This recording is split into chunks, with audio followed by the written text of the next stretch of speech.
Aquí están los muros que no deberían existir. A más de 3.600 metros sobre el nivel del mar, en Perú, piedras de 200 kilogramos encajan a la perfección, sin argamasa, cortadas con una precisión tal que ni la hoja de una navaja podría deslizarse entre ellas. Sin herramientas de hierro, sin ruedas, sin planos escritos. ¿Cómo fue posible? Los españoles las encontraron en 1533 e inmediatamente comenzaron a desmantelar el complejo para construir iglesias. Pero aquello que no pudieron mover, los bloques más grandes, los que desafiaban toda explicación, permanecieron intactos. Es lo que vemos hoy en Sacsayhuamán. Los científicos llevan estudiando este lugar desde el siglo XVIII, proponiendo una teoría tras otra. Y sin embargo, 12 enigmas fundamentales permanecen sin resolver. No son leyendas, sino problemas documentados que la ingeniería moderna no puede replicar. 12 casos donde los hechos desafían toda lógica. ¿Qué secretos ocultan estas piedras? ¿Acaso la respuesta se encuentra en la propia cantera de donde fueron extraídas? Preparaban los cimientos y cortaban la madera. Los propios incas afirmaban que su construcción se inició bajo el mandato de Pachacútec en el año 14 y se completó a lo largo de 3 generaciones. Sin embargo, las dataciones radiocarbónicas del lugar revelan la presencia de la cultura quilque alrededor del siglo X de nuestra era, siglos antes de la llegada de los incas. Entonces, ¿quién construyó realmente Sacsayhuamán? Los muros principales de las terrazas alcanzan los 400 metros de longitud y originalmente se elevaban hasta los 18 metros de altura, antes de que los españoles destruyeran las secciones superiores. Se estima que el volumen de piedra restante supera los 6.000 metros cúbicos. Algunos bloques individuales pesan entre 128 y casi 200 toneladas, según mediciones publicadas en un análisis de ingeniería de Wikipedia, actualizado por última vez en diciembre de 2025. Los muros serpentean en 3 terrazas masivas. Cada piedra tiene una forma irregular, con hasta 12 ángulos, encajando entre sí como un rompecabezas tridimensional. No hay ni una gota de argamasa, y han resistido 5 siglos de terremotos que arrasaron los edificios coloniales en Cusco, situado más abajo. La cantera confirmada más cercana se encuentra en Rumicolca, a 35 kilómetros al sureste de Sacsayhuamán, distancia que Wikipedia también indica como 22 millas. Algunas piedras calizas provenían de fuentes situadas a 9 kilómetros de distancia. Los bloques de andesita se extraían de yacimientos de diorita cercanos. Pero aquí surge un problema crucial. Un bloque de 200 toneladas pesa 400.000 libras. 400.000. Una cifra que merece ser analizada en profundidad. Los modernos camiones de carga pesada alcanzan un máximo de 80 toneladas. El camión minero Caterpillar 7097, uno de los más grandes del mundo en producción, tiene una capacidad de carga de 400 toneladas, pero pesa 363 toneladas en vacío y requiere carreteras pavimentadas. Los incas no tenían ruedas ni animales de tiro lo suficientemente fuertes como para arrastrar semejante peso. Además, la ruta desde Rumicolca cruza el valle del río Huatanay y asciende de nuevo por las empinadas laderas andinas hasta una altura de 37 metros. El terreno dista mucho de ser llano, con pendientes que en algunos tramos superan el 15%. Para dar forma a los bloques, en Rumicolca aún se pueden observar bloques inacabados, abandonados en diversas etapas de producción. La cantera sigue siendo explotada en la actualidad utilizando equipos modernos. Las pruebas demuestran que se pueden mover piedras sorprendentemente grandes utilizando un número suficiente de personas, rodillos de madera y cuerdas. Un experimento controlado, documentado por numerosos investigadores, demostró que equipos coordinados de cientos de trabajadores, utilizando cuerdas y rodillos, podían mover bloques de 20 toneladas. 40 toneladas son teóricamente posibles con una coordinación ideal, un terreno favorable y cuerdas más resistentes que cualquier cosa documentada del período incaico. Pero incluso con 20 toneladas, la física parece no encajar. ¿Cómo es posible? Muéstrame una rampa que pueda soportar 20 toneladas sin derrumbarse. Un rodillo de madera bajo tal carga se dobla, se astilla, falla. Incluso maderas duras como el quebracho o el guayacán, ninguna de ellas nativa de la región de Cuzco, se aplastarían. Muéstrame una cuerda hecha de lana de llama o fibras vegetales que no se rompa bajo 400.000 libras de tensión. Las modernas cuerdas sintéticas para levantar cargas pesadas utilizan fibras de aramida con una resistencia a la tracción de aproximadamente 500.000 libras por pulgada cuadrada. Las cuerdas de fibras naturales alcanzan un máximo de 30.000 libras por pulgada cuadrada para los mejores materiales. Se necesitaría una cuerda cuyo grosor se midiera en pies, no en pulgadas, y con tal grosor, la cuerda se vuelve demasiado rígida para enrollarla en cualquier sistema de poleas o rodillos manejable. El engranaje mecánico necesario para mover 200 toneladas en una pendiente del 15% requiere una reducción de engranajes que los incas evidentemente no poseían, o un número de trabajadores que supera en un orden de magnitud las cifras proporcionadas por los cronistas del bastión. Como dijo un observador en Instagram, la pregunta principal sigue siendo: ¿cómo trasladaron estas piedras?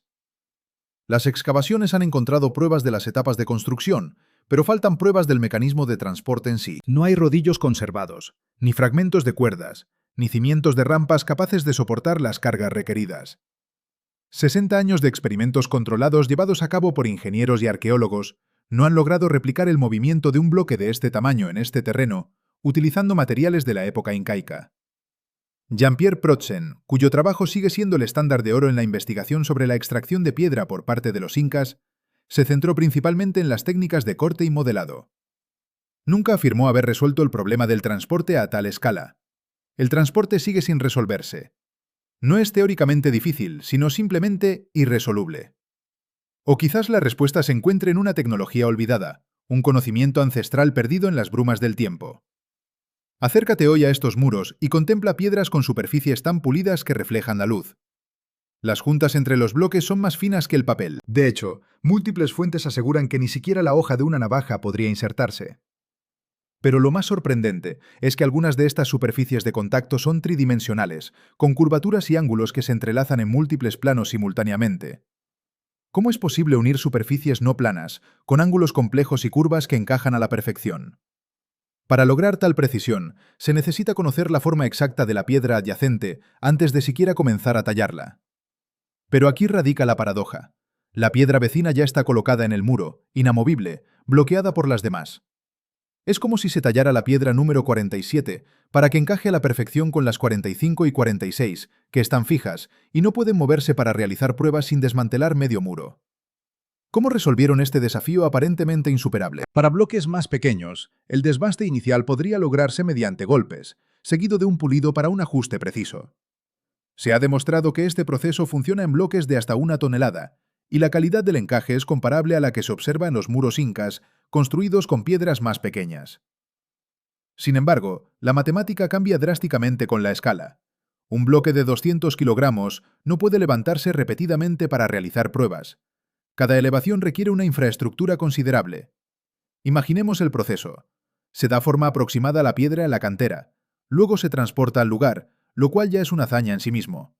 Se coloca junto a las piedras con las que debe encajar, se prueba, y si no es perfecto, se levanta nuevamente el bloque de 200 kilogramos, se retira, se hacen correcciones, se vuelve a colocar y se comprueba de nuevo. Algunos bloques pequeños requerían hasta 10 o 15 ciclos de ajuste para alcanzar la perfección. Cada ciclo para un bloque de 200 kilogramos implicaría construir y desmantelar andamios, aparejos y sistemas de soporte. La cantidad de trabajo y tiempo invertido se vuelve absurda. ¿Acaso lograron un ajuste perfecto al primer intento, lo cual parece increíble dada la complejidad de las conexiones curvas tridimensionales? ¿O acaso poseían un método aún desconocido que les permitía dar forma precisa a la piedra una vez que estaba en su ubicación final? El análisis microscópico revela calcita recristalizada y microfracturas características, lo que sugiere que el material sufrió una transformación natural bajo presión o temperatura elevadas en las profundidades de la Tierra antes de ser extraído. Las líneas naturales de fractura de la roca facilitaron la precisión, ya que se rompía limpiamente a lo largo de planos predecibles. El tamaño constante del grano significaba que las herramientas eliminaban el material de manera uniforme. Esto es significativo, pues demuestra un conocimiento profundo de la ciencia de los materiales. Entendían las propiedades de las rocas lo suficiente como para seleccionar piedras que se comportaran de manera consistente bajo la acción de sus herramientas. Pero incluso con un conocimiento avanzado de los materiales, la pregunta persiste. ¿Cómo lograron las conexiones curvas tridimensionales en bloques tan masivos? Incluso con las propiedades ideales de la piedra, es imposible esculpir una superficie cóncava tridimensional compleja en un bloque de 200 kilogramos y esperar que encaje perfectamente con la superficie convexa de su vecino sin realizar pruebas. La geometría exige retroalimentación, iteración y mediciones. Y a esta escala, la iteración se vuelve mecánica y logísticamente imposible. La precisión a esta escala sigue siendo un enigma. No solo es impresionante, es inexplicable. ¿Qué secretos tecnológicos o conocimientos perdidos permitieron esta hazaña de ingeniería aparentemente imposible? La respuesta, quizás, se encuentra oculta en las propias piedras, esperando ser descubierta. Extracción. El mismo proceso se observa en las canteras griegas de mármol, pruebas fehacientes de un aprendizaje basado en el ensayo y error. Sin embargo, en Sacsayhuamán y sus canteras aledañas, este tipo de evidencia es prácticamente inexistente. ¿Cómo es posible? Una discusión en el foro Above Top Secret, analizando las evidencias de las canteras, reveló una técnica de extracción que dejaba esquinas redondeadas en las paredes rocosas, justo donde se extraían los bloques, con bordes casi completamente trabajados. Los bloques inacabados hallados en las rutas de transporte muestran un perfeccionamiento gradual, sí, pero no errores garrafales. No hay fallos que sugieran un aprendizaje sobre la marcha. ¿Acaso la técnica ya estaba dominada desde el principio? ¿O las pruebas fallidas fueron borradas por completo? El nivel de ejecución sugiere dos posibilidades inquietantes. O bien un periodo de desarrollo extraordinariamente largo, del cual no hemos encontrado rastro alguno, o bien un conocimiento transmitido desde otra fuente. No hay etapas intermedias, solo un dominio repentino. ¿De dónde surgió esta maestría? La respuesta podría estar oculta en los propios bloques de piedra, esperando ser descubierta. 24 estudios revisados por pares de Science Direct, publicados el 29 de marzo de 2024, sobre análisis sísmico utilizando modelado de elementos finitos y descubrimientos de georradar del proyecto Sincana de 2025, dirigido por los arqueólogos Jorge Calero y Mildred Fernández, nos ofrecen una perspectiva crucial. No se trata de fuentes sensacionalistas, sino de informes de campo de excavaciones activas y revistas de ingeniería de la construcción. Pero, ¿qué nos revelan estos estudios sobre la capacidad de las antiguas estructuras para resistir la furia de la naturaleza? Volvamos a los datos. El terremoto de Perú de 1970, con una magnitud de 7,9, se cobró la vida de 70.000 personas. El terremoto de Pisco en 2007 alcanzó una magnitud de 8,0. Cuzco ha sido azotada por graves eventos sísmicos a lo largo de toda su historia documentada. Edificios coloniales se derrumbaron. Modernas construcciones de hormigón, diseñadas según las normas sísmicas, se agrietaron y fallaron. Sin embargo, los muros de Sacsayhuamán apenas se movieron, asentándose suavemente de nuevo en su lugar. Y no solo una vez, sino repetidamente, a lo largo de 5 siglos de terremotos. ¿Cómo es posible que estas estructuras milenarias hayan resistido lo que la ingeniería moderna no ha podido? Los investigadores analizaron minuciosamente cada piedra, modelándola como un cuerpo rígido y evaluando las interacciones entre los bloques en una simulación. El análisis calculó las frecuencias dominantes de la estructura utilizando ruido blanco y señales de entrada sinusoidales. Luego, realizaron un análisis dinámico no lineal utilizando 3 eventos sísmicos peruanos registrados. Los resultados mostraron que la estructura podría sufrir daños significativos con aceleraciones máximas del suelo superiores a 0,2 GE, lo que corresponde a terremotos de magnitud 6,5 a 7. Pero aquí está el descubrimiento clave. La estructura entrelazada permite que las piedras se muevan independientemente durante las ondas sísmicas, absorbiendo y disipando energía a través de micromovimientos controlados y luego asentándose sin fallar catastróficamente. Los muros no se resisten al terremoto, sino que danzan con él.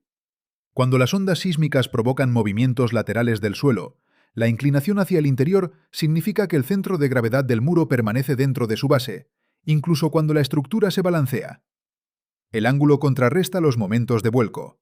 La forma poligonal irregular de cada piedra crea múltiples puntos de contacto, a menudo de 5 a 12 ángulos por piedra.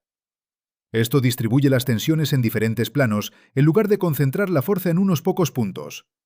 Cuando la Tierra tiembla, la energía se disipa a través de micromovimientos en estas múltiples superficies de contacto. La fricción en cada contacto amortigua las vibraciones. Todo el muro actúa como un amortiguador mecánico. Es fascinante observar cómo la sabiduría ancestral se anticipó a la tecnología moderna. Los edificios japoneses resistentes a los terremotos utilizan aisladores de base con sofisticados cojinetes de goma y acero. Los incas construyeron esto con piedra hace 500 años, sin modelado informático, sin acelerómetros, sin la capacidad de medir cuantitativamente el movimiento del suelo resonante que causa fallas y el comportamiento de los materiales bajo cargas dinámicas. Pero, ¿cómo lograron esta hazaña de ingeniería sin los conocimientos científicos que poseemos hoy? Es crucial comprender que los edificios pueden fallar no solo por la aceleración máxima, sino también por la resonancia, Cuando la frecuencia natural de un edificio coincide con la frecuencia dominante de un terremoto, las oscilaciones se amplifican y la estructura se desgarra. Los ingenieros modernos calculan esto con ecuaciones diferenciales, software de análisis dinámico y modelos a escala probados en mesas vibratorias. Los incas contaban con observación empírica y prueba y error, pero el ensayo y error en construcciones tan grandes implica una pérdida total. No se puede experimentar con bloques de 200 kilogramos si fallan. El riesgo es demasiado alto, la inversión demasiado grande. Un estudio de diciembre de 2028, informado por la agencia de noticias andina, reveló que un gran terremoto alrededor de 1450, durante el reinado de Pachacútec, causó daños visibles en Machu Picchu, Sacsayhuamán y Tipón. Los arqueólogos pueden observar daños en los muros, grietas entre las piedras, bordes rotos donde las piedras chocaron entre sí durante el movimiento del suelo. Tras este terremoto, la construcción inca experimentó un cambio drástico. Abandonaron la talla de piedras pequeñas y celulares de menos de 1 tonelada y desarrollaron las enormes estructuras trapezoidales con enormes piedras de base que vemos hoy en día. Aprendieron del terremoto. La construcción posterior a 1450 muestra una comprensión de la resistencia sísmica que carecían las estructuras anteriores al terremoto. Pero la ciencia requiere algo más que simplemente observar lo que falló. Requiere comprender por qué falló y qué solución evita esa falla. ¿Cómo midieron lo que salió mal? ¿Cómo diseñaron una solución sin el marco matemático que conocemos, sin cálculos de tensión, sin conocimiento del módulo de Young, la resistencia al corte o los coeficientes de amortiguación? Pasaron de observar los daños sísmicos a implementar un diseño de muro con inclinación hacia el interior, múltiples puntos de contacto y disipación de energía, que los ingenieros modernos reconocen como una sofisticada ingeniería sísmica. Esto no es prueba y error, es una comprensión sistemática aplicada al diseño de estructuras. Pero, ¿cómo lograron esta transición del conocimiento a la aplicación práctica? La adaptación sísmica sigue siendo un misterio. No solo la autorresistencia, sino la transmisión de conocimiento desde la observación hasta la implementación.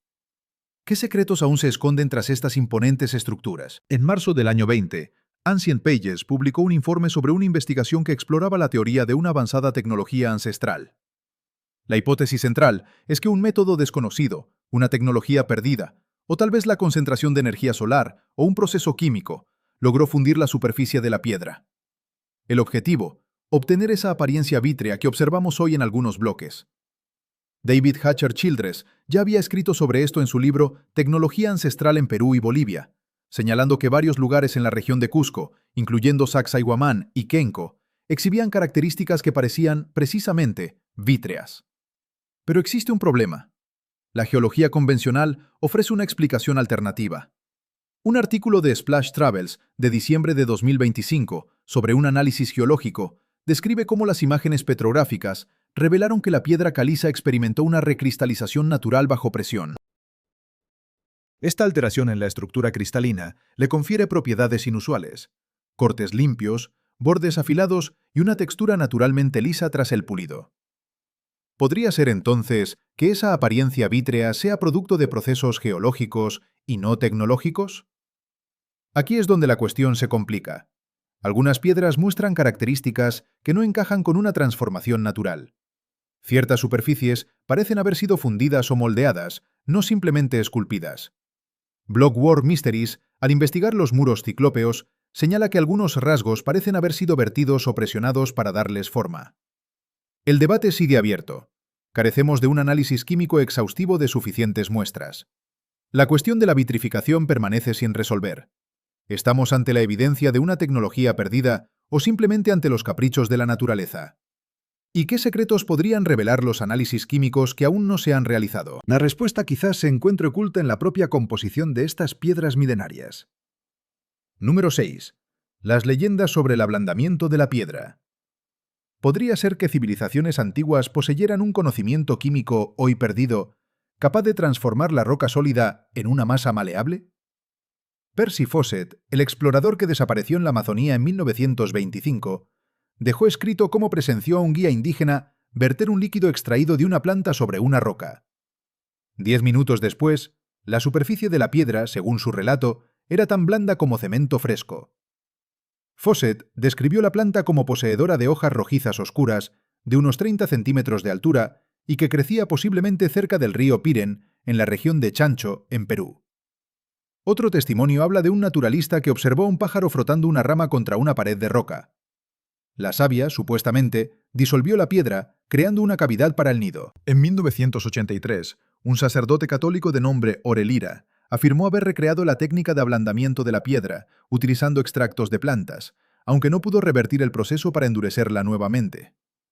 Estas historias circulan ampliamente. En julio de 2016, Ancient Code publicó un análisis que exploraba si las culturas antiguas tenían acceso a compuestos químicos capaces de ablandar temporalmente la piedra, permitiendo colocar bloques como si fueran plastilina y lograr un encaje perfecto mediante compresión en lugar de tallado. Según esta teoría, cuanto más pesado el bloque, mejor el ajuste, ya que las superficies ablandadas se comprimirían entre sí antes de volver a endurecerse. Esta hipótesis explicaría varias características inexplicables. Juntas que parecen haber sido fundidas, la ausencia de marcas de herramientas en ciertas áreas y protuberancias en las líneas de unión que recuerdan a material comprimido. ¿Pero es esto ciencia o simple especulación? La comunidad científica en su mayoría descarta estas ideas como folclore, argumentando que nadie ha demostrado el proceso de manera fiable. Además, ningún análisis químico de las piedras de Sacsayhuamán ha revelado restos de compuestos orgánicos que pudieran haber ablandado los minerales de silicato. Sin embargo, la ausencia de pruebas después de 500 años de erosión no prueba que nunca haya sucedido. Relatos de la época colonial mencionan repetidamente esta técnica. Cronistas españoles escribieron que los nativos hablaban de métodos que utilizaban plantas. Si se trata de una simple leyenda, ¿por qué tantas fuentes independientes reportan la misma información? La cuestión del ablandamiento de la piedra permanece abierta. Pero, ¿podría haber una explicación más sencilla? Una que no involucre magia ni tecnología perdida, sino una comprensión profunda de las propiedades de los materiales y las técnicas de construcción? En la búsqueda de los secretos de la antigüedad, nos topamos con un material sorprendente, el llamado hormigón antiguo. ¿Podría ser la clave para desentrañar misterios milenarios? Los geopolímeros, materiales creados al mezclar minerales de arcilla y silicato con soluciones alcalinas para formar un aglutinante, ofrecen una perspectiva fascinante. Imaginen verter esta mezcla en moldes, dejarla endurecer y obtener un material pétreo que puede ser moldeado con precisión. Joseph Davidovich, un ingeniero de materiales francés, propuso una idea audaz. Algunos bloques de las pirámides egipcias no fueron tallados en piedra caliza, sino que fueron geopolímeros moldeados. Este mismo argumento se ha extendido a Sacsayhuamán. Si el material se vertiera en moldes, en lugar de transportar bloques masivos, el problema del transporte desaparecería. La precisión ya no sería un obstáculo, ya que los moldes crearían formas exactas. La ausencia de intentos fallidos tendría sentido, pues se trataría de producir, no de tallar. Algunos investigadores afirman haber encontrado pruebas que respaldan esta teoría. Burbujas de aire en la piedra donde no deberían estar, inclusiones de material orgánico y una composición química ligeramente diferente a la de la piedra caliza natural. ¿Es esta la prueba definitiva? Sin embargo, el análisis geológico convencional, como el estudio petrográfico de Splash Travels de diciembre de 2025, identifica consistentemente la piedra como piedra caliza natural que ha sufrido transformaciones metamórficas, no como un material artificial. ¿Cómo reconciliar estas dos perspectivas? Los defensores de la teoría geopolimérica argumentan que después de siglos de endurecimiento y exposición a los elementos, los geopolímeros antiguos serían químicamente indistinguibles de la piedra natural. Esto significa que las pruebas químicas estándar no pueden zanjar el debate. ¿Dónde entonces podríamos encontrar la evidencia irrefutable de su producción? Necesitaríamos descubrir rastros de moldes, artefactos de mezcla o gradientes de composición que no concuerden con la formación geológica. Hasta ahora, nadie ha publicado pruebas definitivas en ninguna dirección. La teoría geopolimérica sigue siendo especulativa, pero no ha sido refutada. ¿Podría ser que la respuesta a los enigmas de la construcción antigua se encuentre en la química de los materiales, esperando ser descubierta? La búsqueda continúa, y cada nuevo hallazgo nos acerca un poco más a la verdad. Chincana, una palabra quechua cuyo significado evoca laberintos y lugares donde perderse. ¿Qué secretos ocultaban realmente estas estructuras subterráneas? Los cronistas coloniales dejaron constancia de la existencia de pasadizos que conectaban Sacsayhuamán con el templo de Coricancha, en Cuzco, una distancia de más de 1.750 metros que atravesaba el corazón de la ciudad. Pero, ¿eran simples caminos o algo más? Un cronista jesuita anónimo, allá por el año 1600, describió una profunda caverna que unía Sacsayhuamán con Coricancha, extendiéndose bajo la totalidad de la ciudad de Cuzco. Su relato es sorprendentemente detallado, ubicando la entrada del túnel cerca del sector de Rodadero, en Sacsayhuamán, y describiendo su recorrido bajo el actual centro histórico. ¿Podría ser esta descripción una simple leyenda o la prueba de una red subterránea aún por descubrir? La respuesta, quizás, se encuentre oculta en las profundidades de la Tierra. En la Plaza Efraín George, un diplomático y arqueólogo aficionado estadounidense dejó escrito en su diario de viaje de 1867 que el general San Román mandó tapiar fragmentos de los túneles en 1841 después de que 3 niños se perdieran en su interior y murieran de inanición en sus recovecos. Un relato que proporciona fechas y nombres concretos. Sin embargo, durante décadas, la arqueología académica consideró esta historia una mera leyenda, un cuento folclórico, una exageración colonial. ¿Por qué ignorar un testimonio tan específico? Pero la ciencia, con sus avances, a veces nos obliga a reevaluar lo que creíamos saber. Un equipo, trabajando bajo el proyecto Sincana Sacsayhuamán, empleó tecnología capaz de cartografiar oquedades subterráneas, midiendo cómo las ondas de radar y sonido rebotan en diferentes materiales.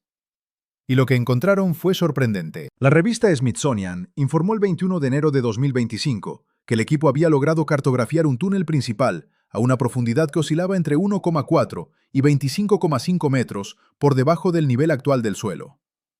El túnel medía aproximadamente 2,6 metros de ancho y poco más de 1,5 metros de alto. Dimensiones lo suficientemente cómodas para el tránsito humano, pero sin derroches innecesarios. El corredor principal se extiende desde Sacsayhuamán en dirección a Coricancha, con 3 ramificaciones documentadas. Una de estas ramificaciones conduce a Muyuk Marca, un complejo circular de Biers. Otra se dirige hacia la parte trasera de la iglesia de San Cristóbal. La tercera se extiende a través del sector de Muyuk Marca en el propio Sacsayhuamán, conectándose potencialmente con niveles aún más profundos. Según una emisión del programa Cuarto Poder de América Televisión, del 1 de octubre de 2025, el sistema de túneles podría extenderse a lo largo de más de 8.000 metros. 8 kilómetros de pasadizos subterráneos, una vez que todas las ramificaciones sean completamente cartografiadas. Para ponerlo en perspectiva, las catacumbas de París alcanzan los 280 kilómetros, pero se trata de canteras de piedra caliza naturales adaptadas para el entierro. 8 kilómetros de túneles construidos deliberadamente bajo una ciudad a 3.700 metros de altitud representan una obra de ingeniería colosal. ¿Qué propósito justificaba tal esfuerzo? Fotografías recientes de las excavaciones de 2025 revelan una entrada marcada con una cabeza de serpiente de piedra, que coincide exactamente con las descripciones del cronista español Martín de Murúa de la década de 1560. La Cincana Grande permanece cerrada por motivos de seguridad, mientras continúan los trabajos arqueológicos en el sector de la entrada. La entrada se encuentra en un saliente rocoso revestido de piedra y reforzado con vigas de madera. Según los relatos coloniales, aire frío emana de la entrada. Los espeleólogos y exploradores de túneles saben que esto indica la existencia de una vasta cavidad conectada con la superficie a través de múltiples puntos que crean circulación de aire. Un detalle que sugiere una función utilitaria no meramente simbólica. Pero si se trataba de rutas de escape en caso de asedio a la fortaleza, ¿por qué tanta complejidad?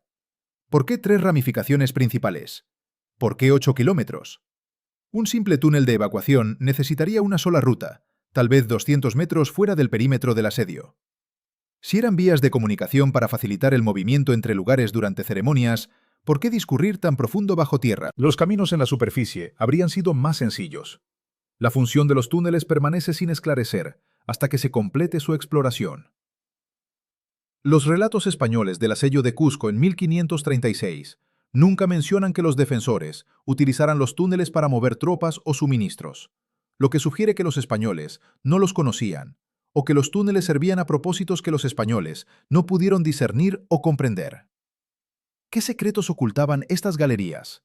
Pasajes religiosos, acceso a almacenes, cámaras acústicas para rituales, infraestructura para la gestión del agua.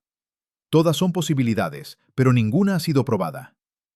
Los túneles existen, eso es innegable, pero su verdadero propósito, ese sigue siendo un misterio enterrado bajo siglos de historia. Un misterio que, quizás, revele una comprensión completamente nueva de la civilización inca.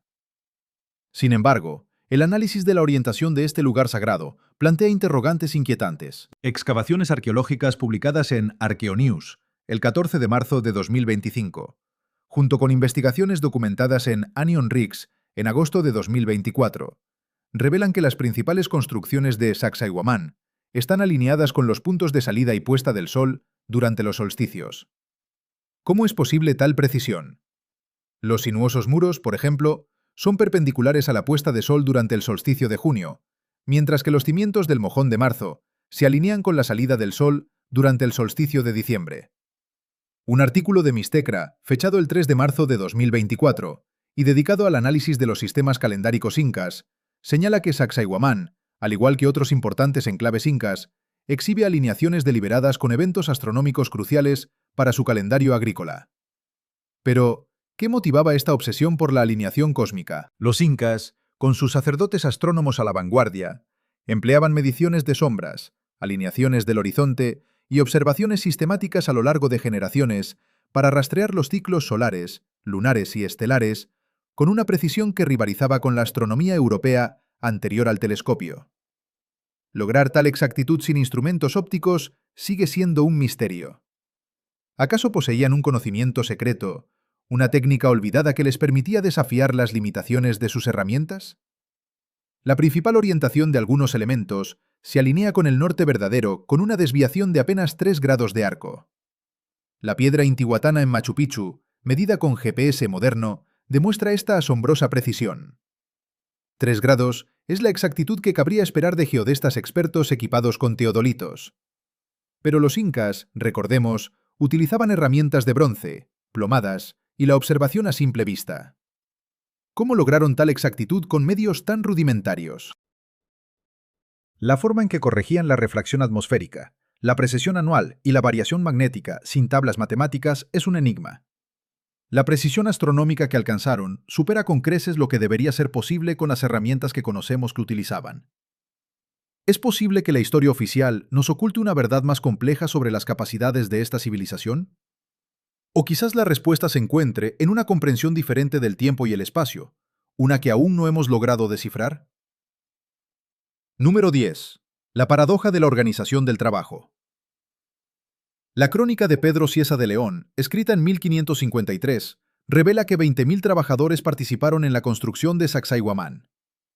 4.000 extraían la piedra, 6.000 la transportaban, y el resto preparaba el terreno y talaba árboles. El trabajo se realizaba por turnos. Cuando los trabajadores se fatigaban, eran reemplazados por nuevos equipos. Nadie trabajaba sin descanso. Este sistema, aunque prevenía el agotamiento, exigía una coordinación asombrosa. ¿Cómo se alimentaba, alojaba y organizaba a 20.000 personas a 3.700 metros de altitud? Era en esencia una pequeña ciudad en movimiento. ¿Dónde se ubicaban los campamentos de estos trabajadores? ¿Dónde está la infraestructura necesaria para una operación de esta magnitud? Las investigaciones arqueológicas en Sacsayhuamán han revelado estructuras ceremoniales, almacenes militares y plataformas residenciales, pero no asentamientos de la escala necesaria para albergar a 20.000 trabajadores más la población auxiliar indispensable. Los cronistas españoles describieron extensas instalaciones, pero muchas fueron destruidas para obtener materiales de construcción. Excavaciones modernas, dirigidas por Branich en 2024, han descubierto algunas evidencias de campamentos de trabajo en el sector de Cruzmoco, pero nada que se acerque a la escala requerida. La organización del trabajo inca se basaba en el sistema de la mitad, un servicio público rotatorio en el que las comunidades aportaban mano de obra como forma de tributo. Pero, ¿cómo se gestionaban 20.000 personas por turnos? ¿Cómo se mantenía la continuidad de la construcción durante los cambios de equipo? ¿Cómo se aseguraba el control de calidad entre los diferentes turnos? Todo esto requería una sofisticación administrativa que no se refleja completamente en los registros arqueológicos. El potencial logístico de esta empresa colosal sigue siendo un enigma. ¿Acaso la verdadera clave de este misterio se encuentra oculta en los propios métodos de construcción, desafiando nuestra comprensión de la ingeniería inca? Mi marca era circular, mientras que las otras dos eran rectangulares.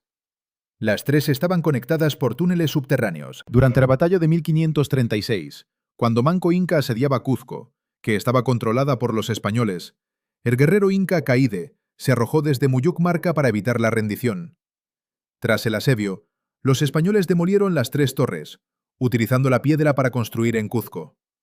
Hoy en día, solo es visible la base de Muyuc Marca, con sus terrazas concéntricas que forman una estructura piramidal escalonada. ¿Qué propósito tenían estas torres? Garcilaso de la Vega afirma que Muyuc Marca almacenaba agua, conectada por canales subterráneos, pero el análisis arqueológico sugiere una función ceremonial.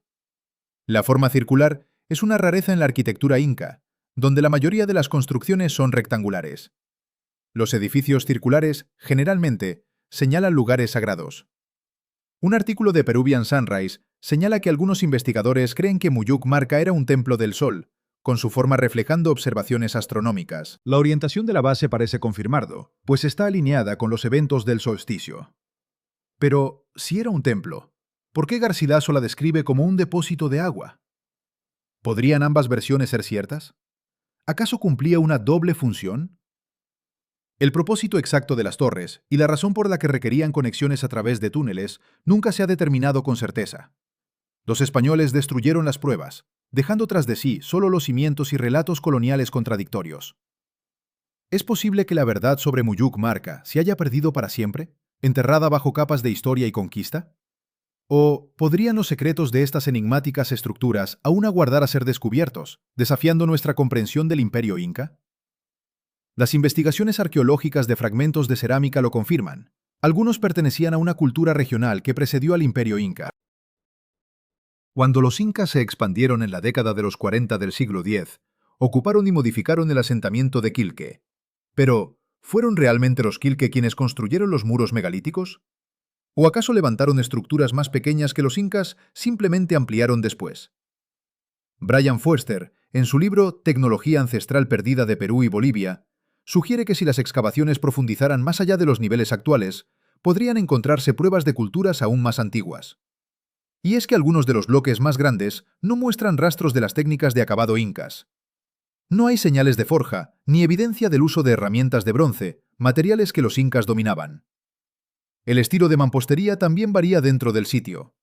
Las capas inferiores emplean bloques masivos de formas irregulares, un estilo ciclópeo que desafía toda explicación. Las capas superiores, en su mayoría destruidas por los españoles, utilizaban piedras rectangulares más pequeñas, consistentes con las técnicas de construcción incas conocidas. ¿Sugiere esto múltiples fases de construcción por diferentes grupos? Un artículo de Ancient Origins, publicado el 19 de diciembre de 2018, sobre la evidencia de terremotos, señala que las culturas preincaicas podrían haber poseído un conocimiento geológico más avanzado de lo que se creía, lo que les permitió seleccionar y trabajar la piedra con propiedades que los grupos posteriores no dominaron.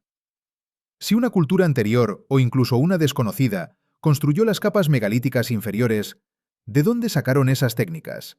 Y, crucialmente, ¿por qué ese conocimiento aparentemente se desvaneció antes de la llegada de los incas? La cuestión de la continuidad cultural permanece sin resolverse. Pero intentemos esto. Eliminemos las herramientas modernas e intentemos replicar esas construcciones con martillos de piedra, cuerdas y pura observación empírica, a una altitud de 3.600 metros. La brecha entre lo que debería ser posible y lo que realmente existe se vuelve, cuanto menos, inquietante. Un destacado investigador, refiriéndose a sus seguidores, afirmó que dos preguntas fundamentales seguían sin respuesta. ¿Cómo se movieron las piedras y qué antigüedad tienen las diferentes secciones? Sus excavaciones en los sectores de Muyuc Marca, Los Bastiones y Cruzmoco tenían como objetivo establecer una cronología de la construcción. Los resultados aún no se han publicado en su totalidad, pero el hecho de que, tras un trabajo intensivo con herramientas geofísicas avanzadas, un experto líder todavía considere estas preguntas como los mayores enigmas sin resolver, lo dice todo. No lo resolvimos con determinación ni con la fuerza laboral disponible. Esta explicación requiere que aceptemos que el transporte, la precisión del corte, la ausencia de intentos fallidos, la resistencia a los terremotos, las alineaciones astronómicas y la organización del trabajo operaron a niveles imposibles, utilizando métodos que apenas logramos reproducir a pequeña escala en experimentos controlados. Requiere que creamos que alcanzaron la perfección a la primera, con bloques de 200.000 kilogramos. Requiere que ignoremos los relatos coloniales sobre el ablandamiento de la piedra a base de plantas. Requiere que rechacemos la evidencia de vitrificación como geología natural, sin pruebas exhaustivas. Requiere que aceptemos que los Quilque no construyeron nada significativo, a pesar de 300 años de ocupación antes de la llegada de los incas. 12 misterios permanecen, porque 12 problemas no tienen una solución adecuada si consideramos la tecnología documentada de los incas. ¿Acaso futuras excavaciones descubrirán una prueba decisiva, una técnica, rastros de herramientas, campamentos de trabajo que confirmen los métodos convencionales a gran escala? ¿Quizás un análisis químico finalmente descarte el ablandamiento de la piedra o los geopolímeros? Tal vez los túneles excavados en 2025 revelen inscripciones que lo expliquen todo. ¿O será que Sacsayhuamán es exactamente lo que parece ser? Una construcción que supera las capacidades tecnológicas de sus constructores documentados, realizada con una precisión que no debería existir y que perdura gracias a principios de ingeniería que requerían un conocimiento que los incas, teóricamente, no poseían? Las excavaciones en Ranicha, Perú, en el año 2024, revelaron algo aún más sorprendente. En el sector Cruzmoco, más allá de los muros principales, el equipo descubrió evidencias de que Sacsayhuamán se extendía mucho más allá de lo que se ve a simple vista. Esta área contenía los cimientos de estructuras que los españoles destruyeron tan completamente que nada quedó sobre la superficie. Ahora, utilizando escaneo láser y notas de campo históricas de Leonanda de 1848 y Max Uhle de 1893, Vranić y su equipo se embarcan en una ambiciosa reconstrucción digital. ¿Qué secretos revelará esta tecnología? Lo que están descubriendo sugiere que Sacsayhuamán no era solo una fortaleza. Era un complejo centro ceremonial, un núcleo administrativo, un observatorio astronómico y un campo de pruebas de ingeniería, todo en uno. Su escala rivaliza con cualquier construcción de las civilizaciones modernas. Pero aquí está el escalofriante dato. El 40% de este complejo ha desaparecido, destruido por los colonos españoles, quienes buscaban materiales de construcción, y despojaron 5 siglos de conocimiento de ingeniería, acumulado para obtener bloques de piedra caliza. Los primeros arqueólogos describieron muros enterrados bajo metros de escombros. La ciudad colonial de Cusco está construida sobre el esqueleto de Sacsayhuamán. Cada iglesia, cada palacio, cada edificio colonial en esa ciudad contiene piedras que alguna vez formaron parte del complejo. Estas piedras contenían información crucial: rastros de herramientas, secuencias de construcción, evidencias de ensamblaje. Todo eso se perdió, utilizado como marcos de puertas y relleno de cimientos. Cuando hoy visitamos Cusco y admiramos la arquitectura colonial, en realidad estamos viendo los fragmentos perdidos de Sacsayhuamán. ¿Podrían estos fragmentos, ahora incrustados en muros coloniales, contener las claves para resolver los 12 misterios que rodean a Sacsayhuamán? Esos misterios que intentamos desentrañar son precisamente eso, misterios, porque las piezas que necesitamos para comprenderlos fueron destruidas hace 4 siglos para convertirlas en materiales de construcción. Pasajes revestidos de piedra, refuerzos de vigas de madera, múltiples ramificaciones en una red subterránea que podría extenderse por 8 kilómetros. La construcción de esta red requirió geodesia, planificación de la ventilación, cálculos estructurales y una ejecución a una escala que intensifica el misterio en lugar de resolverlo. Uno no construye 8 kilómetros de pasajes subterráneos como un simple añadido. Se trata de una infraestructura deliberada, sofisticada y construida con un propósito específico. ¿Cuál era ese propósito? ¿Ceremonias, comunicación, rutas de escape? ¿O una combinación de todo? Las excavaciones programadas para marzo y abril de 2025 podrían proporcionar algunas respuestas, pero también podrían generar aún más preguntas. La verdad es que el misterio se profundiza cada vez que alguien examina Sacsayhuamán con herramientas modernas. Cada estudio sísmico, cada análisis petrográfico, cada georradar confirma que lo que vemos es mucho más sofisticado de lo que debería ser. Las piedras no deberían encajar con tanta precisión. Los muros no deberían haber sobrevivido a terremotos de magnitud 7. Las alineaciones astronómicas no deberían alcanzar una precisión de 3 grados sin instrumentos ópticos. La organización del trabajo no debería operar a tal escala sin sistemas de gestión escritos. Pero todo esto sucedió, existe. Acércate y coloca tu mano sobre un bloque de 200 toneladas ajustado tan perfectamente que no podrías deslizar la hoja de un cuchillo en la grieta. Esto no es una leyenda, es una realidad física que se asienta en la ladera de una colina en Perú. Desafía toda explicación. Ha sobrevivido siglos, esperando a alguien que descifre cómo 12 misterios fundamentales fueron resueltos hace 500 años por personas que, teóricamente, no poseían la tecnología para resolver ni siquiera uno. Los muros no van a desaparecer. Han sobrevivido al imperio que los construyó, a los colonizadores que intentaron destruirlos y a 500 años de investigación científica que intenta explicar cómo existen. Tal vez dentro de otros 500 años entenderemos cómo llegaron allí. O tal vez Sacsayhuamán permanecerá exactamente como está ahora, una prueba irrefutable de que nuestra comprensión de las capacidades antiguas es incompleta. ¿Son nuestras teorías sobre el desarrollo tecnológico erróneas? ¿O es que a veces la explicación más simple es la más honesta? No lo sabemos. Estos 12 misterios permanecen sin resolver porque, con la evidencia disponible, son actualmente imposibles de resolver. Esto no es un fracaso, es la frontera del conocimiento. Y en Sacsayhuamán, esa frontera está construida con piedras de 200 toneladas, ajustadas con métodos que bien podrían ser magia.